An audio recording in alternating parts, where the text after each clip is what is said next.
time, 45 million people dealing with student debt. Families can't afford child care for their kids. We have 600,000 people who are homeless in America, including people a few blocks away from the United States Capitol. Rich are getting much richer. Middle class continues to shrink. And if you want to talk about... I know many of you are wondering whether all Americans will be receiving a fourth stimulus check this month. So, here's the most important news on this. With prices increasing due to inflation and growing concern about the economy going into a possible recession, more than a dozen states are looking to send money to taxpayers in the form of tax refunds and relief checks as a way to ease the strain on their wallets. To help residents, some states are looking at statewide child tax credits and a gas tax holiday to bring gas prices down at the pump. This follows the federal government issuing 3 rounds of stimulus checks during the economic downturn caused by the crisis. Up to 23 million Californians can expect to receive a one-time inflation relief check starting this October, called a middle tax and middle-class tax refund by Governor Gavin Newsom. Eligible families can look for up to $1,000, and New Mexico is sending out several waves of tax rebates and economic relief checks to those who qualify. The New Mexico first rebate went out in May and June, with more going out this month and August. Colorado Governor Jared Polis also announced that Colorado taxpayers will get more of their hard-earned money back, with $750 going back to individuals and $1,500 to joint filers this summer. People in Colorado have until June 30th to file their taxes to receive the tax rebate this summer. These tax rebates are money already owed by people in Colorado and are getting back to them nearly a year quicker. Now that's thanks to a bipartisan law signed by the governor. The Colorado Cashback Tax Rebate is one of the steps that the Polis administration is taking to save people in Colorado money and put money back into the pockets of hardworking people. The Hawaii governor also signed a new bill into law. The bill puts more money directly into the accounts of Hawaii residents. The governor first proposed a tax refund in his 2022 State of the State address, given the strong revenue projections, and the state legislature was able to increase the amount that will be returned to the taxpayers.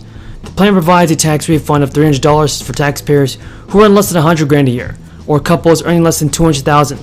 Taxpayers who earn more than $100,000 will receive $100. The Idaho State Tax Commission also started issuing 2022 rebates this year. The rebates automatically clean energy and so much more. And as the new jobs are being created, wage growth continues to go up. It's now exceeding inflation. So the amount brought home in your paycheck pays more than the cost is gone up more than the cost of goods has gone up. That's a new thing. Only happened in the last few years.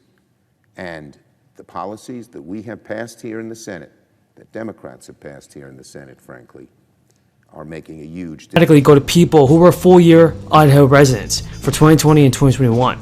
Now, this includes people who filed grocery credit refund returns, and the rebate amount is either $75 per taxpayer and each dependent, or 12% of their taxes for 2020. The Indiana governor also announced a plan that will return a total of $1 billion to Indiana residents. Each taxpayer will get about $225 in addition to $125. There is some good news, everybody. Up to $350 relief payments have been officially proposed in Congress. Millions of Americans are eligible to receive a new monthly stimulus check. These payments will be automatically deposited. Now, a proposed plan from Senate Republicans will restart the monthly child tax credit payments, but with some new limitations. Republican Senator Mitt Romney of Utah and Richard Burr of North Carolina have proposed the Family Security Act 2.0. The act will provide a fully paid monthly cash benefit for working families modeled on those sent during the second half of 2022. Under the plan, families will receive up to $350 for each child 0 to 5, up to 5 years old, and $250 a month for children ages 6 to 17. Previously, families were eligible for that the President has finally slapped his name on our current economic situation. He's right to take credit.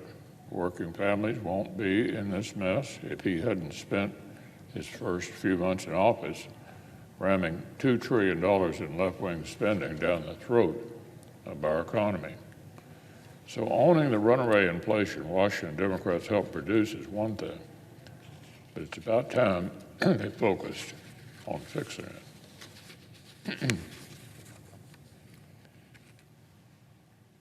Now, on a different matter, tomorrow the Prime Minister Maloney of Italy recent days that, despite the calls from conservative, they will not seek these charges as part of an agreement to raise the nation's borrowing cap. Turn on the AC, Jasmine!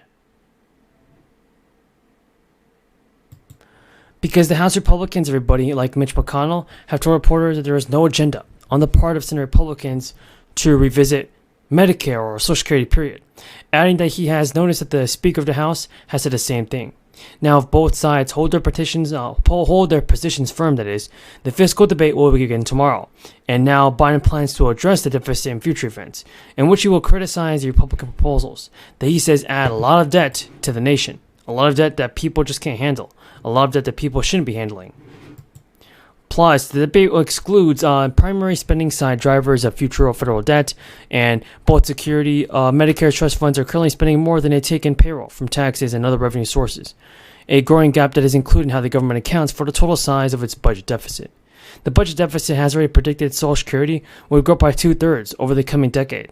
It's more than double the expected growth rate for spending on the military and on domestic programs like EPA, environmental protection agencies, and high inflation and high education. That's pretty much what it is about. Because so far we know Speaker Pelosi backed away from. And what did she replace it with? $54 billion in new mandatory spending. At a time when inflation is through the roof, families are pleading with Washington to stop the spending, to get control over inflation that is tied to Washington spending. So Joe Biden, everybody, his spending bill is his top priority, and Joe Biden's ready to send out checks. On the first day of the tax filing season, the federal government unveiled a revamped website to help people who are eligible for the extended child tax credit. That's under last year's crisis relief bill that claimed the second half of the payment that they were due. According to the Treasury Department, the site, everybody, was the online child tax credit website.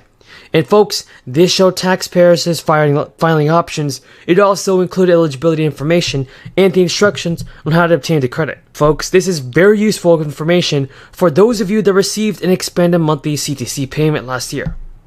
As part of President Biden's stimulus package, though, it included a monthly payment of up to $300 per child. The child tax credit also got a boost, and according to the Treasury Department, since the payments were first dispersed in July, the Treasury and the IRS have delivered approximately $93 billion to tens of millions of families. That happened many, many times. For the tax year of 2022, the CTC payment refers to $2,000 per qualifying child per year. In addition, this year, the age of eligibility is extended to age 17. So as tax filing season begins, the Treasury's priority is ensuring that eligible families are able to receive the full child tax credit. So this relief has helped